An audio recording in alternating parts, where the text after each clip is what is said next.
Good evening. It is January 23rd, 2023. This is the Guilford Board of Education. Tonight we are holding a public forum, the first of two, on the budget. The second one again will be also in this room at 7:30, Guilford High School. The draft budget proposal for the 23-24 academic year was officially presented to the Board of Education on Thursday, January 12th. The draft budget, Dr. Freeman's presentation of the budget, and the budget timeline, meaning these meetings, meetings at which we will make a final decision, when this budget goes to the Board of Finance for consideration, when the Board of Finance holds a public meeting, et cetera, up until the date of referendum. That timeline, again, Dr. Freeman's budget presentation and the draft budget are all on Guilford Public Schools' website. If you go to the website under Board of Education, there's a drop-down and you hit budget, it will lead you to those materials. Dr. Freeman is unable to join us tonight. He is attending to a family emergency. And so I'm just going to briefly, before we start the public comment, summarize some of the key points from Dr. Freeman's budget presentation before we proceed to public comment tonight. This budget was developed in alignment with the goals of the Portrait of the Graduate and with Guilford Public Schools district priorities. The Portrait of the Graduate has 6 areas or domains: the adaptable learner, the responsible collaborator, the effective communicator, critical thinker, empathetic individual, and global citizen. So these are the things that we are hoping will be embodied in each of our students as they graduate. This budget is based off of the following assumptions: to provide a safe and healthy school environment, to main focus on instruction and learning, including, as noted, the Portrait of a Graduate, safe and brave classrooms, social and emotional wellness, and academic standards, equity, and social justice, to extend and improve opportunities for all students, and to be innovative in utilizing personnel and other resources to further student learning and meet mandates. The budget was also developed with enrollment numbers and projected enrollment in mind. The proposed budget, as it has been brought to the Board of Education, is $68,766,475. This represents an increase over the 2022-23 school year of $3,136,741, which is equivalent to a 4.78% increase. This budget is brought to the Board of Education for our consideration, and we are hearing from the public tonight. Again, tomorrow night, we have received already some communications via email and are throughout this period welcoming your input. There are a couple of noted cost drivers for the increase that is being proposed. One is salaries. Salaries do make up 59% of our budget, and generally that number every year. The medical benefits increase is about $800,000 this year. That is certainly lower than last year, which is good news, but is still high. And medical and other staff benefits usually compose approximately 20% of our budget every year. Other cost drivers this year are transportation, a significant increase in transportation, heat, other utilities. I think that we're noticing as citizens are going up for us as well. A small increase in tuition and some software increases. The investments in this budget include staff that have been hired in the last year to meet enrollment needs and other needs that weren't budgeted last year, and also include the addition of a half-time special education teacher at Adams, a 0.6 teacher of Japanese for Guilford High School, an assistant coach for the tennis team, ice time for the hockey team, pool time for the swimming team, and a 0.5 office paraprofessional at one of our elementary schools, Guilford Lakes. We do have a couple of positions that were funded by the ESSER grants that were received through federal funds during the pandemic. And the plan is to fund those through a new grant that Guilford Public Schools will be applying to with confidence. But that will actually mean that we are not trying to absorb those positions into this budget, but are retaining them. Some of the efficiencies in this budget: special education spending has really stabilized over the last several years. And we have, for example, in the last year, met student needs, avoided some outplacements, and provided in-community services with a special education program for some of our older students at 73 Church Street. I've noted the efficiency of a couple of the salaried positions coming through a competitive grant, and building level supplies and materials held low over several years as a result of enrollment adjustments and frugal management. Lastly, I will note that there is a bonding request this year in the amount of $1,524,940, which includes replacement of the gym floor at Baldwin Middle School, elevator modernization required, and furniture and fixtures for the property at 595, which is the old science wing. I think some of us still refer to it as such, on the high school property that is being updated to bring all of our administration from across town into the one building. The last thing I'll note is the return on investment. This is part of Dr. Freeman's presentation every year, and he notes for all of us, for the community, the importance of what happens in this district and in Guilford Public Schools. We regularly rate high on standardized test scores. We have college placements across the country. Our arts and athletics succeed in numerous and exciting ways. We did in the state, the most recent state standards, rank 5th in the state, and are quite proud of that.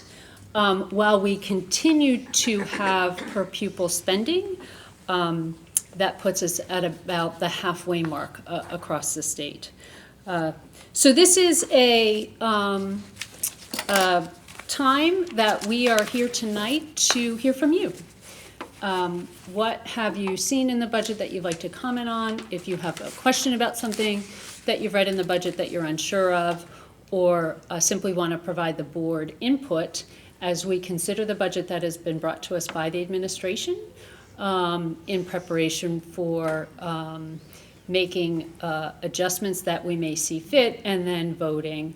I believe we're slated to vote on February 6th, February 7th.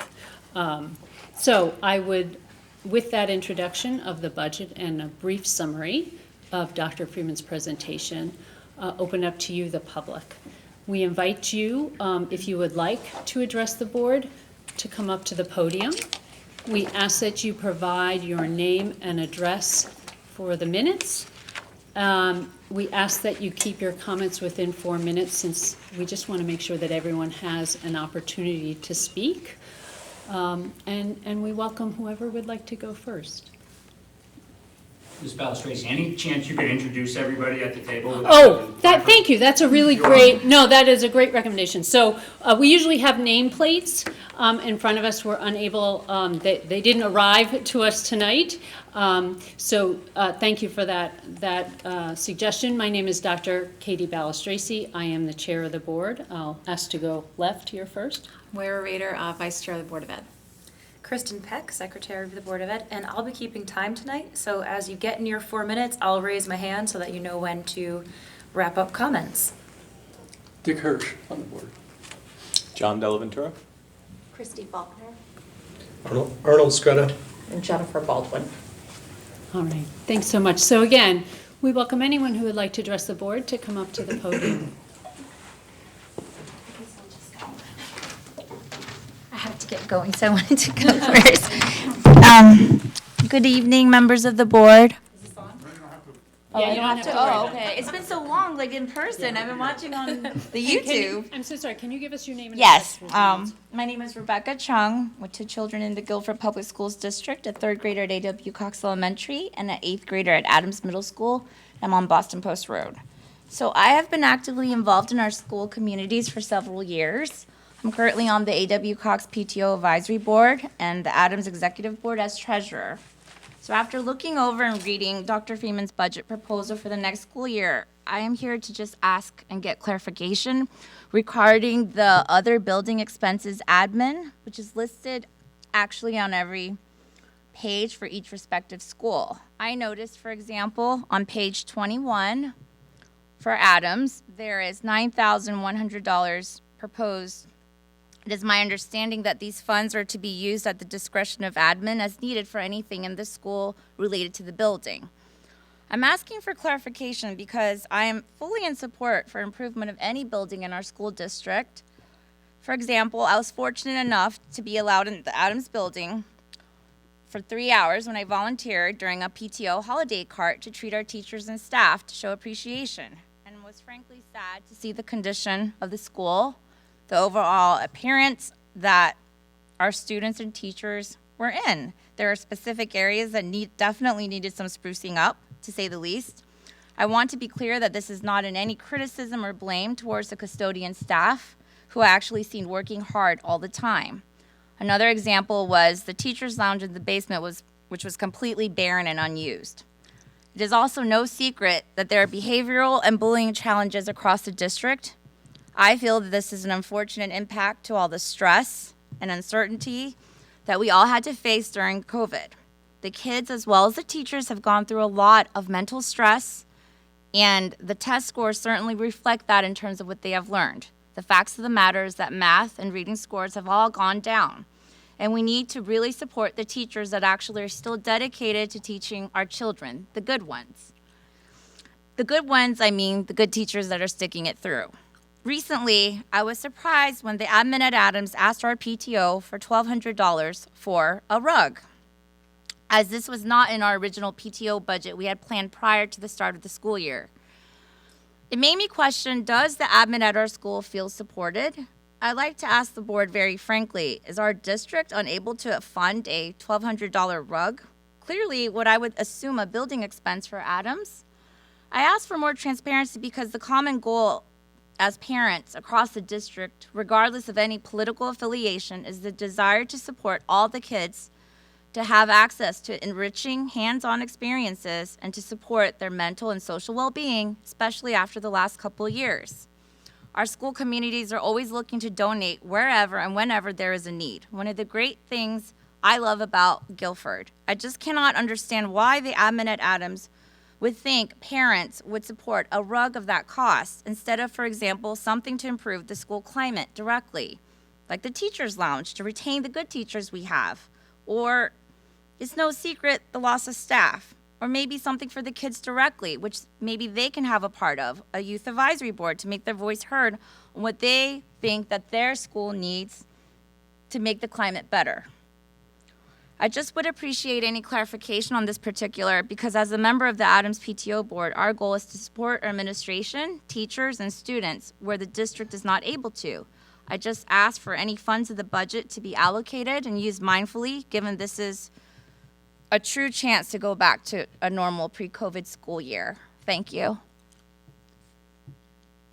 And I just wanted to note on page 21, that it was 28.89% increase, which was the highest across all the schools in the district regarding Adams. That's all. So, yeah, and what I'll simply say is I can't speak on an individual request from an administrator. What I can say is that each administrator of each building really carefully looks at the budget and the needs for that school, always keeping in mind the community. They meet together as a district leadership team to talk about that. They talk specifically with Dr. Freeman and the leadership, and decisions are made all along the way. These conversations have been going on since October, all along the way. Every year, we will get in the budget a school-specific budget, right, as well as a district budget. And I think you'll find that it's not unusual for a particular school to at times, and in this case, Adams is one, have a higher increase. Well, significantly higher if you just look Increase, at the right. numbers. Yeah, that's why I And what- noticed it. And that can happen for a whole host of reasons, right? And I'm going to use examples that don't necessarily reflect this one. In a given year, there's a textbook purchase at a particular middle school, and middle school that is supported this year, and then next year, we may see the other middle school have a large increase as a textbook purchase is made there, right? So the other thing that happens is not just a budget in a vacuum, but a longer-term vision. So in terms of that, that increase at Adams, there are needs that were identified at Adams that are strategically going to be addressed this year. Next year, it may be Baldwin. Next year, it may be the high So it's school. like school by school basis. Absolutely. So- And I'm sorry to interrupt, but I just want to know, would, like, for example, like blinds, a rug, they would be included in those are, building no, those are facilities. Oh, Those are okay. That's what I facility wanted purchases. clarification. Those So, are considered sorry, and facility that's the last purchases. thing, yeah, that's the last Okay. thing in terms of this. Facility purchases come under our facilities budget. And so things like blinds, Yeah. carpeting, et cetera, are not those will They're not part of this. appear. Okay, No. okay. Rebecca, All I right. have a question, just for clarity, because you're giving a very specific example about the Yeah. rug. Was that something that the administration came to the PTO requesting? Okay. And I have communication and proposals and, Was it something that was requested by the PTO and then? no, it was requested by the administration directly to the PTO. And we asked to think on it, like, as an executive board. We followed the process, we talked about it, and I said, as treasurer, I didn't feel comfortable allocating that amount. I said we could do like what we spent about $200 on a welcome banner last year for the kids coming in, because COVID with the stress, 7th grade, starting a new school, we thought it'd be helpful to have a nice, with the school logo, and we did approve that, and I said, well, I think it'd be reasonable to do $200 again for like a rug, but then the scale of the rug, it surprised me to say Well, the and least. those are individual discussions Yeah, between yeah. administrators and their own PTOs. Yes, So yes. I But that's I not just wanted something that we're going to clarification what the handle. difference was with like facilities. I wasn't That's clear right. with rugs and blinds. Facilities, right. Okay. Those kinds of building purchases come under a facilities budget. Okay, all right, Thank you. Can I interrupt for 1 second? I'm being told that your mic is not picking up, it's not working. On YouTube? Yeah. Sorry. Sorry, I didn't mean to interrupt. No, To bring up that's that helpful to information. know if people can't hear. Hard to imagine that I'm not laughing. Never been told There I'm you too go. quiet. All right, thank you. All right, whoever would like to go next, go right ahead. Again, please name and address. Hi, Alicia Rayner Romano, 29 South Fair Street, Guilford. I'm here today in support of bringing back a cheerleading program at Guilford High School and also Adams Middle School. I've lived in Guilford for nearly 11 years and have seen my 4 children thrive at Guilford schools. My eldest daughter, GHS class of 2015, benefited from the cheerleading program while she attended Guilford High, and my youngest is currently in 5th grade. She is a youth cheerleader and looking forward to participating in cheerleading at her schools. I'm entering my 5th year as head coach and coordinator of the Guilford Youth Cheer Program. We have seen steady growth in the last 4 years, from 9 cheerleaders in 2018, just prior to me taking over the program, to 34 this past season. The last season, we had 1 8th grader, 2 7th graders, 4 6th graders, 6 5th graders, 4 4th graders, 6 3rd graders, 4 2nd graders, and 7 1st graders. The growth and success of the youth program speaks to a need for a middle and high school program. But as you can imagine, it's difficult to build a youth feeder program when there are no middle school or high school programs for these athletes to grow into. Since this is a budget meeting, it is of course important to talk about the financial needs of the program. The most critical budget item is a coach. Cheerleading is a very technical sport and requires a CIAC certified coach in order to be coached and properly and safely. For that, I would request the primary need to kick off a cheerleading program is to fund a coach. A fair stipend for a high school cheer coach based on nearby towns is around $5,000 to $6,000 a year. For example, Daniel Hand cheerleading coach earns about $6,000. The Morgan High School cheer coach earns about $5,000. As comparison, other larger towns in the state earn about $7,000 a year, so it's not a dramatic change. In addition to a coach, cheerleading requires very little specific equipment or financial resources, depending on the expectation of the program. For example, does the squad cheer only at home games, or does it go to away games? That would require travel. Not necessary, though, especially in the first year or two. Does the team compete, which would require competition fees, music fees? Again, not necessary in the first year or two of the program as it's building. The most important thing to consider are the basic needs of the athletes, which is a uniform, palms, and safe practice space with mats, which there's plenty of already in the schools. These needs could be satisfied with team fundraising efforts and would only cost about $500 per athlete. Cheerleading is a very inclusive co-ed sport that encourages teamwork, confidence, and positive physical fitness. I believe it would be a great addition to the sports currently offered at Guilford High School and Adams Middle School, and I'd like to thank the board for their time and consideration. But that's enough from me. I have a couple of girls here that would like to say a little bit about their experience with cheerleading. Thank you. Thank you.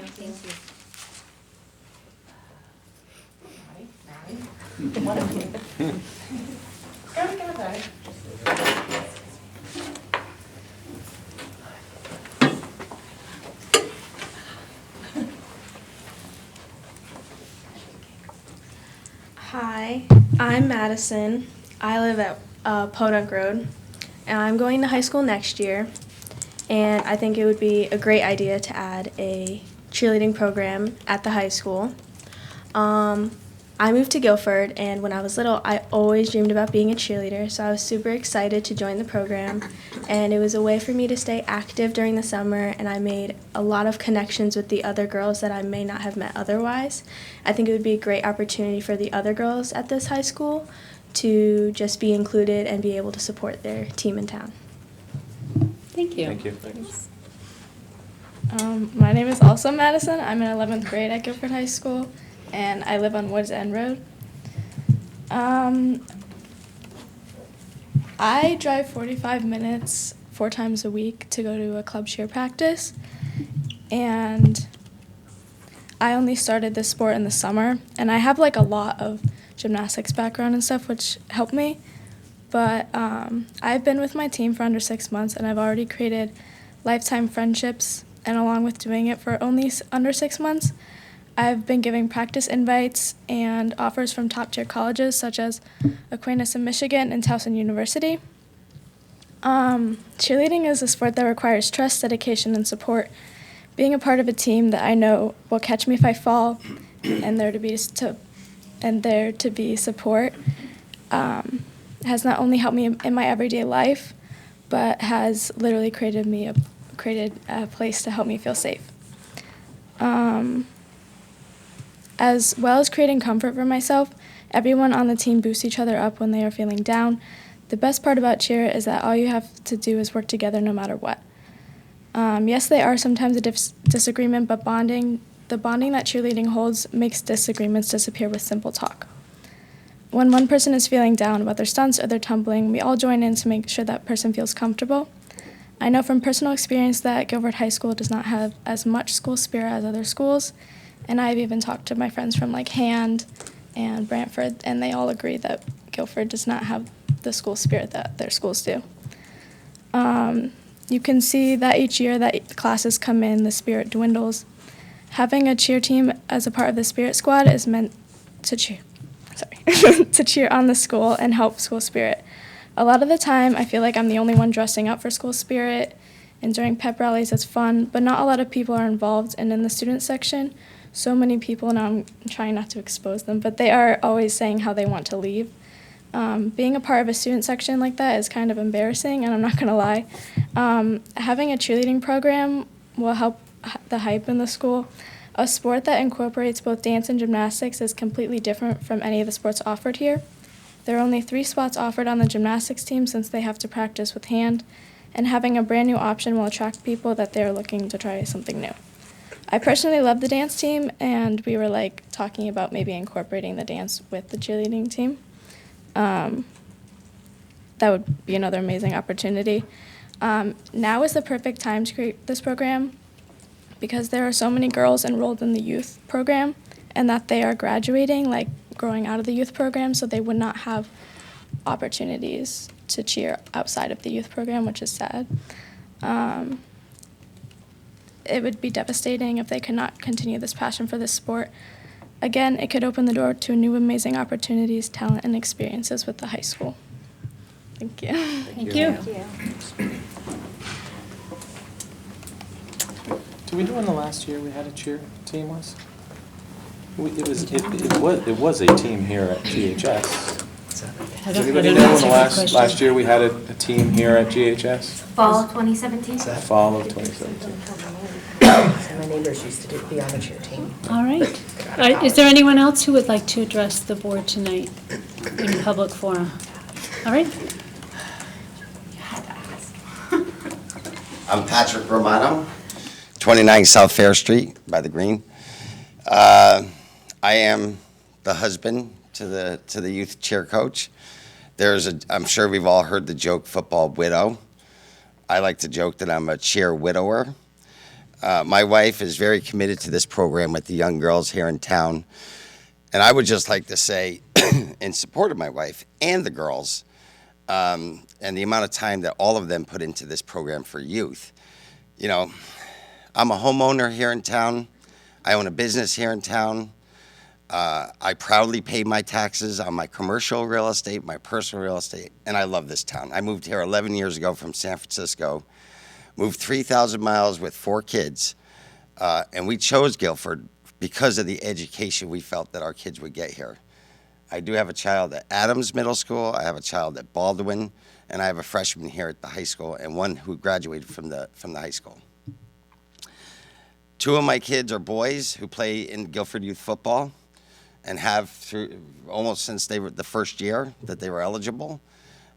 So obviously we're very supportive of the football program. I think it's important to note that it's called the Guilford Youth Football and Cheer Program. And the football program is a feeder program for the high school football. And I think it's ironic that we have a cheer program tied to the youth football program and yet don't have a feeder it's a feeder program that feeds into nothing.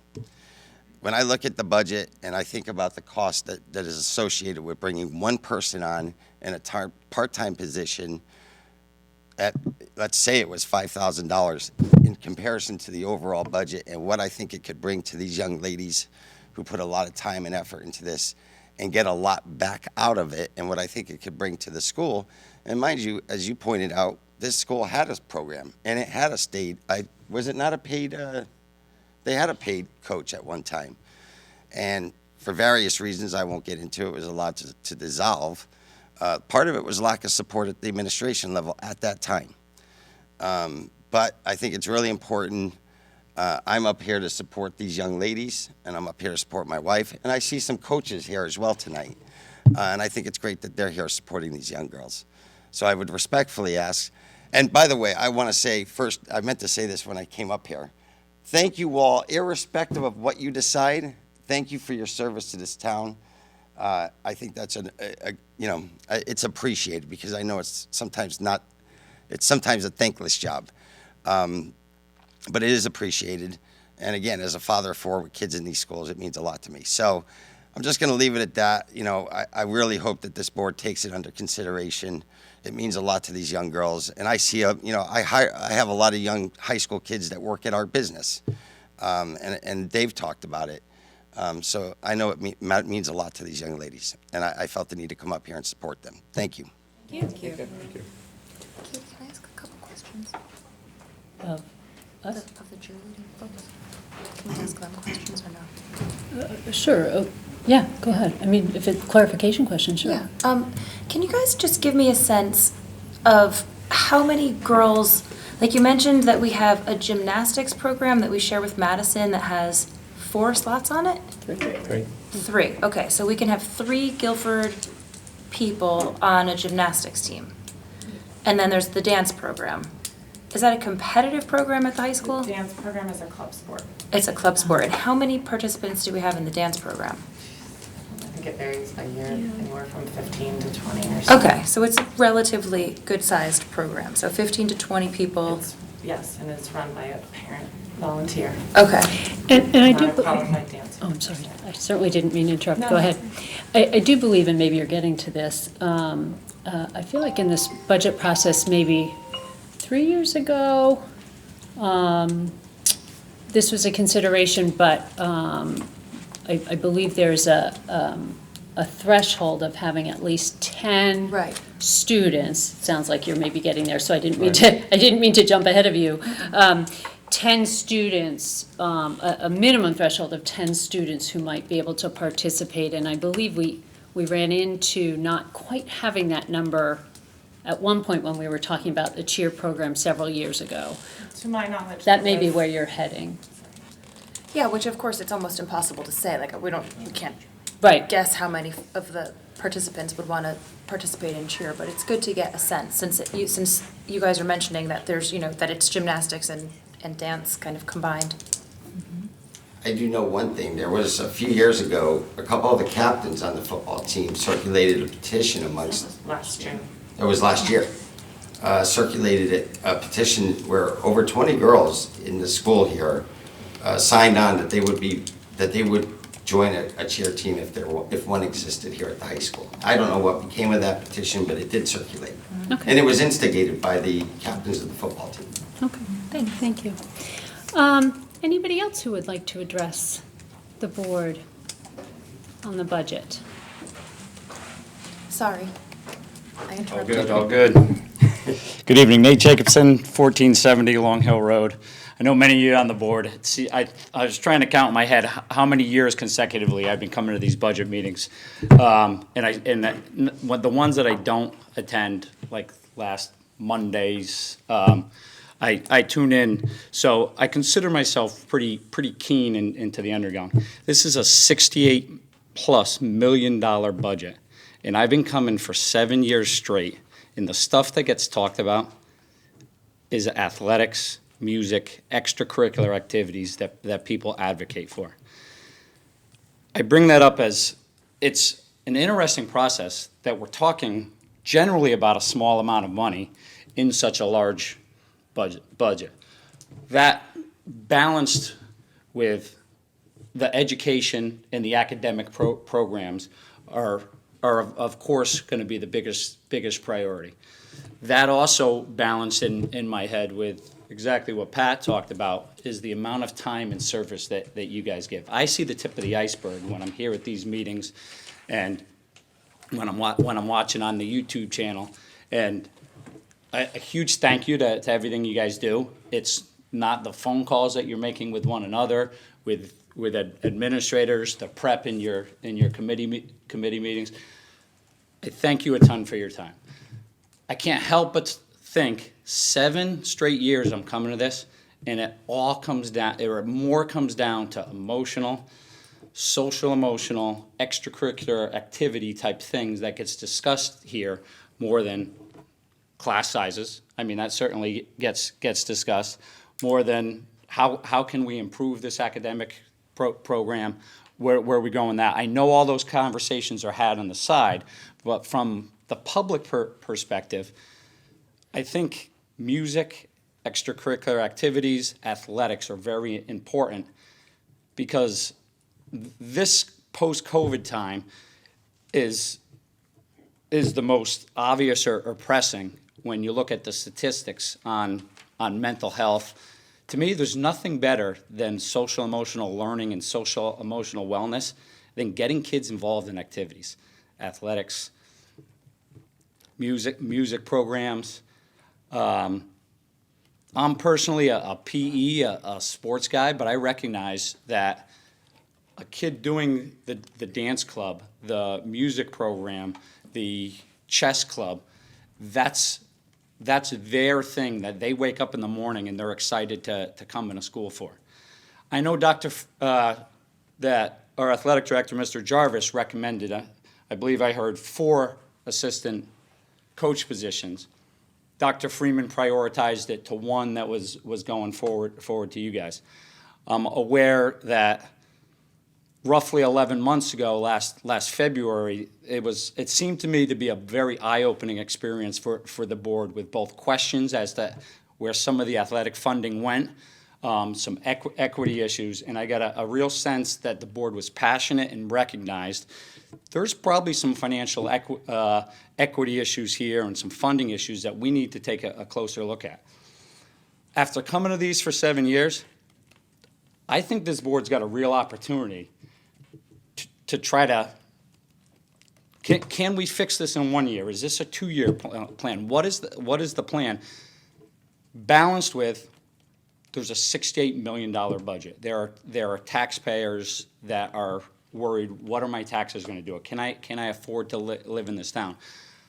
I guess my overall point is, can we try to come up with a plan to fix this long term, so that for the next seven years, Mrs. Balistraci, you've been there, every one of them that I've been, that not so much time is coming into this public meeting, that people are feeling like they're being heard, they're being supported, and the children have the extracurricular activities that we all recognize are important. Thank you. Thank you. Thank you. Anybody else?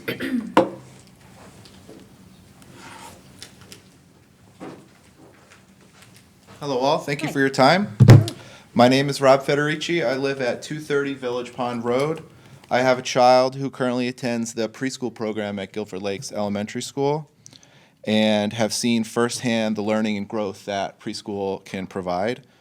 We are such fans of the program, my wife and I, that we have recently applied to have our other child hopefully start attending in the fall, whenever that decision comes due.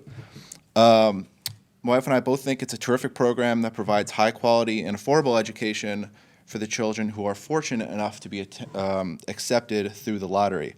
Unfortunately, the children are still picked through a lottery, which implies, to me at least, that the program is in high demand. So I come before the board today to ask you to investigate expanding the preschool program in some capacity to in either this or a future budget to the other elementary schools, besides just everyone in town comes to just Lakes.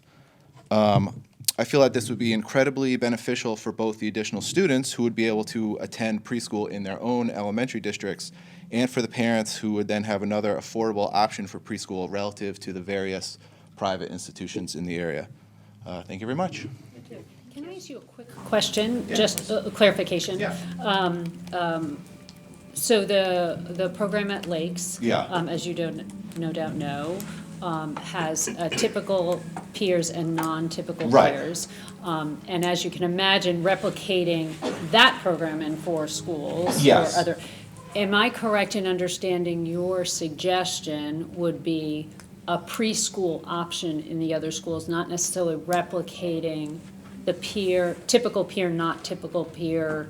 Right, match. that would be part of Okay, it. you're The appreciating that, replicating that particular Absolutely, program in right. 3 other schools. You would probably have Would be maybe a- a special ed section that has the peers and the services, other great services they provide there.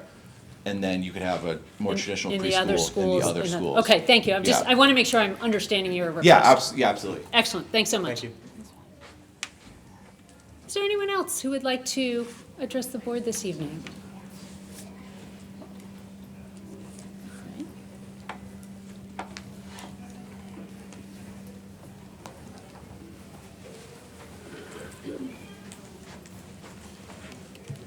Hello.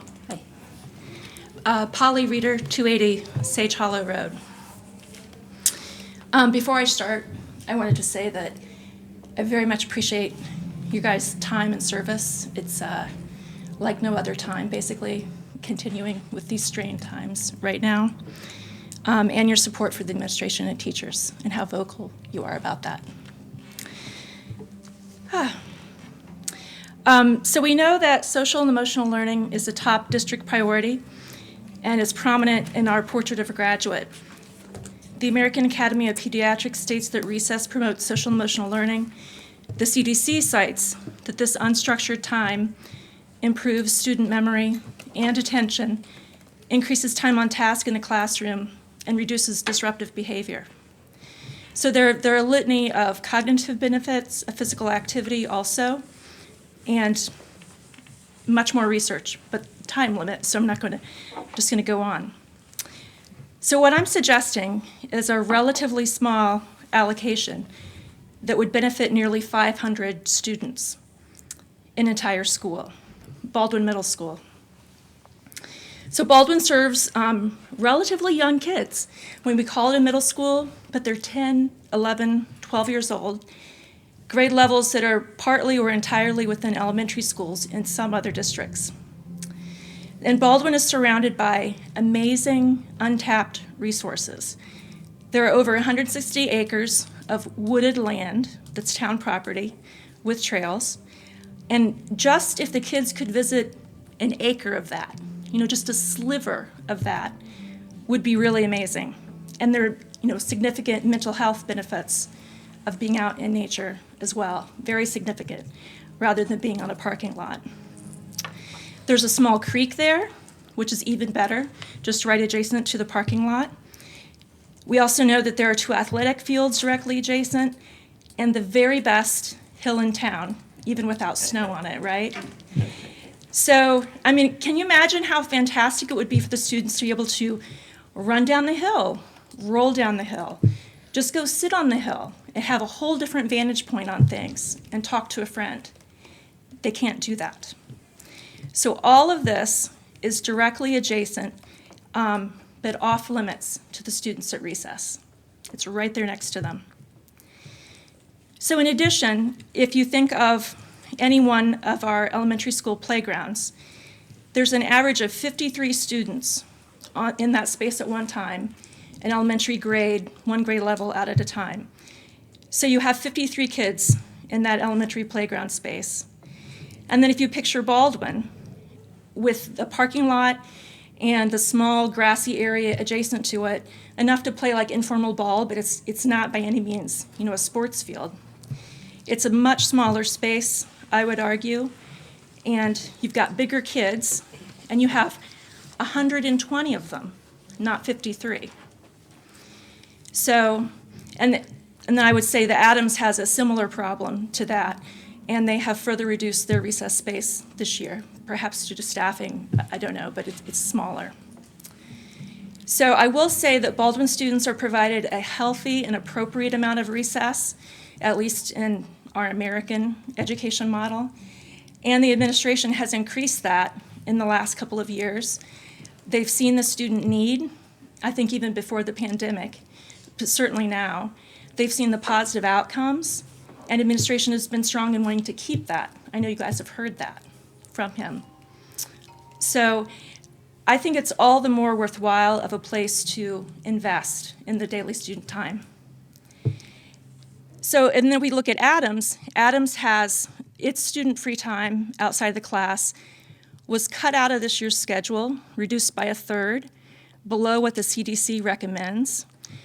100 minutes each and every week was removed of the student time out of the schedule, which doesn't seem to align with our district's priorities in terms of social emotional learning and others.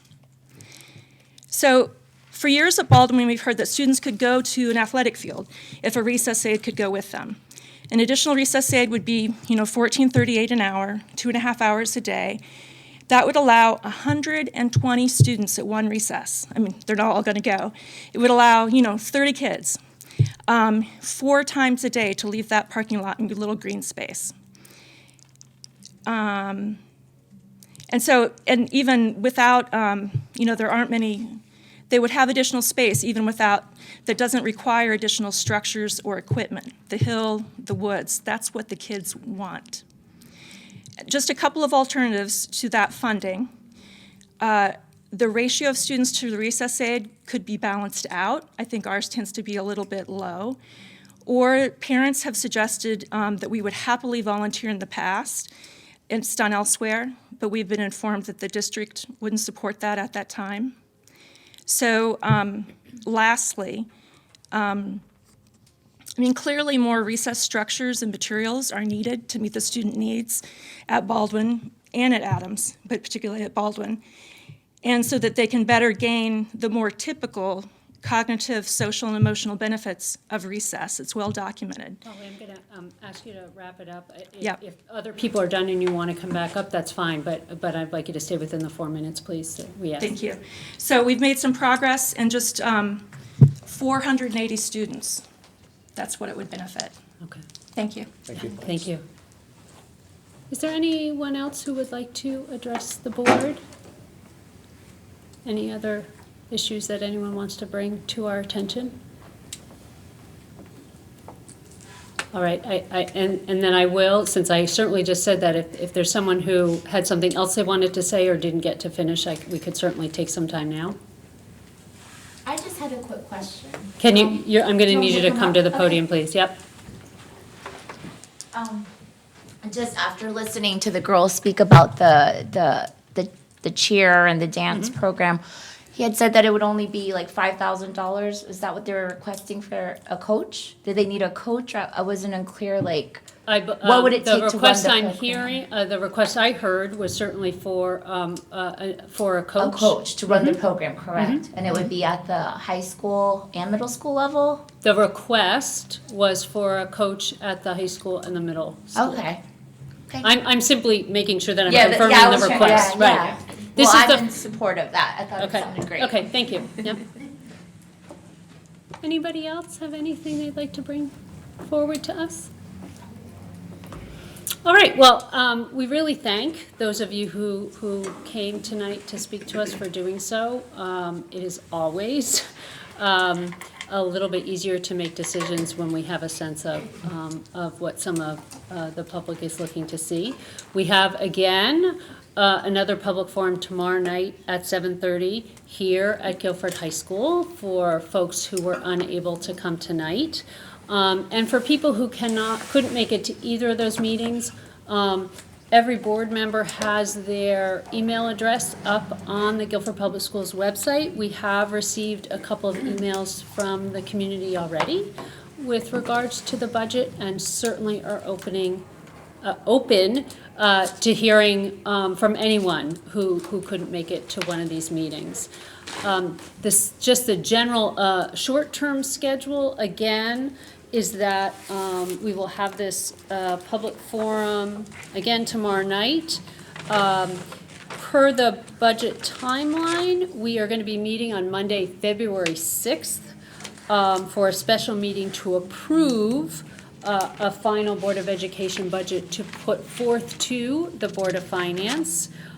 We may, and we will post it ahead of time, depending on our internal needs for further discussion, could request a special meeting in between that time, for instance, next Monday, January 30th, if we felt like that would give the board more time for public discussion. And so stay alert if you're interested. Again, that will be posted. Unless any of my colleagues have any questions at the moment, then I think we can adjourn. Motion to adjourn? Motion to adjourn? Second, all in favor? Aye. All right, thank you and good evening.